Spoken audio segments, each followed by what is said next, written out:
So I just got off work today at the bank. I'm not armed on this post, but I'm armed on other posts. We're part of the bank protection section of a private patrol, pretty large one. We work for a pretty large bank, all of us. So there's lots of different branches. So these multiple things happened today.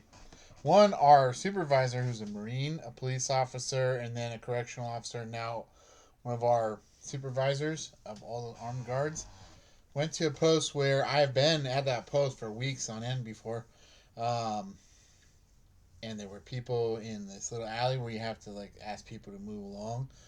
Well, one of them started to put his backpack down and pulled something out, and it was a gun. But it wasn't just a gun; it was an Uzi. And our supervisor went for his gun right away. He goes, "Hey, what's that?" And like saw that it was plastic. He had a toy. The guy had a toy gun, and it was had a freaking orange tip on it. Or no, it didn't have the orange tip. I'm sorry. So he made him put it away, right? But like, if that guy wasn't as well trained as he is and experienced as he is, that's the type of thing. Like, that's a really dumb thing for someone to do. That's I mean, those people were maybe sitting there drinking or something, and like nothing was going on other than they were being asked to leave. And like I don't know if he had yet pointed it up, but our supervisor saw it.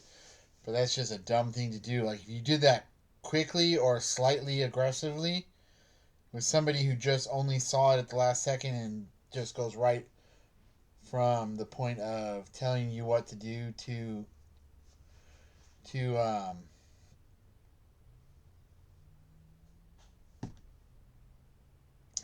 they just go straight to shooting you because that's where you go in your mind like bam bam. But this other person has all these other experiences, so that was that. Which so it was a non-situation. He just told me about it. I think, man, people do crazy things because they are at the end of their rope or whatever when they're on the street, and so that's why we kind of approach from 30 yards away and stay always 6 feet away.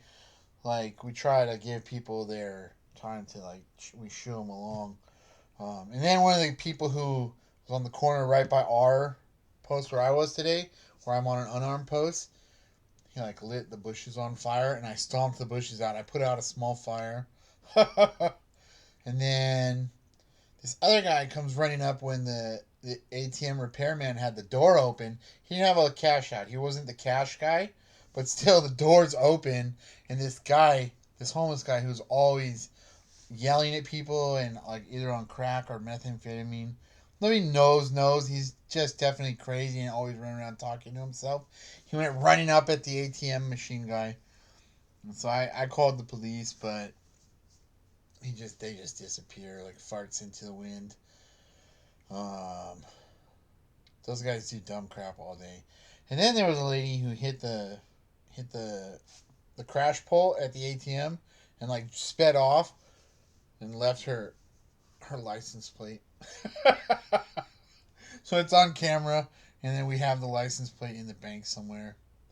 I guess they'll get their license plate back. Some guy showed up later and said, "Oh, my mom crashed into a pole and didn't know the license plate came off. Do you know anything about it?" And like since it's like a little investigation, I just said no. They'll get their license plate back via insurance or something. I don't know. I didn't have it. It's in the bank. I'm not prepared for these things sometimes. They just happen like all of a sudden and they're like slightly absurd. All of them are slightly absurd. Thing about the squirt gun though, that's ridiculous. I don't know. People who are homeless just do things. They just like have something where they think it's gonna protect them. It's the thing that's gonna cause them the damage. So that's today. Now I get to eat dinner. Glad to be home.